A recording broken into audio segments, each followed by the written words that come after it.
কি কি দাবি একটু বলেন তো? জুলাই সনদ এবং জুলাই ঘোষণাপত্র। হ্যাঁ, আমাদের এই দাবি, আমাদের যদি জুলাই সনদ জুলাই ঘোষণাপত্র দিয়ে দেয়, আমরা শাহবাগ থেকে আমরা চলে যাবো, আমাদের সফলতা অর্জন করে আমরা চলে যাবো ইনশাল্লাহ। দাবি তিনটা দাবি।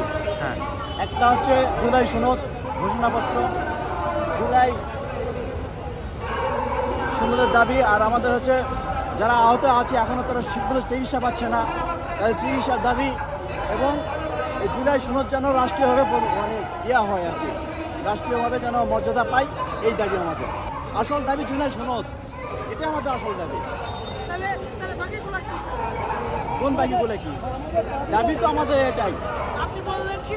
হ্যাঁ, 3 দফা: জুলাই সনদ, জুলাই ঘোষণাপত্র আর সুচিকিৎসা, এই আমাদের 3টা দাবি। আমাদের মুখ্য দাবি, প্রধান দাবি 3টা।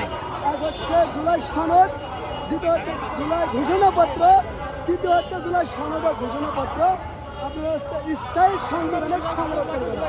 এটাই আমাদের দাবি, এটাই আমাদের দাবি। চলে গেল, আমরা কিভাবে ধাক্কা দিলাম? আমাদের দাবি কি? আমাদের দাবি কি? আপনাদের দাবি কি?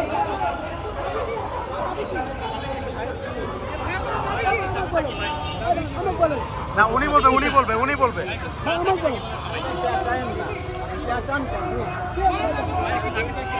আমাদের দাবি 3টা ভাই, দাবি শুনতে পারলাম।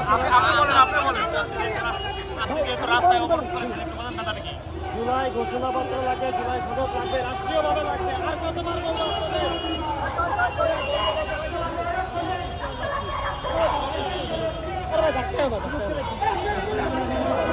ভাই আরো দেখি এটা কি উল্টা পাল্টা নিউজ তৈরি করতেছেন নাকি ভাই? আপনারা সুন্দরভাবে প্রশ্ন করেন, আমরা উত্তর দেবো অবশ্যই। কিন্তু আপনারা উল্টাপাল্টা প্রশ্ন করলে তো আমরা তো উল্টা ভাবে তো আমরা সেই প্রশ্ন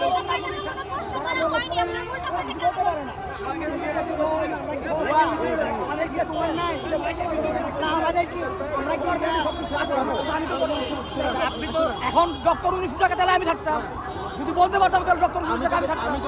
আমি একজন জুলাই যোদ্ধা। আপনারা শুনেন, আপনারা সাংবাদিক, আপনারা আসছেন 70 টাকা তুলে ধরার জন্য। আমরা আপনার তো শত্রু না, আমরা আমাদের শত্রু না।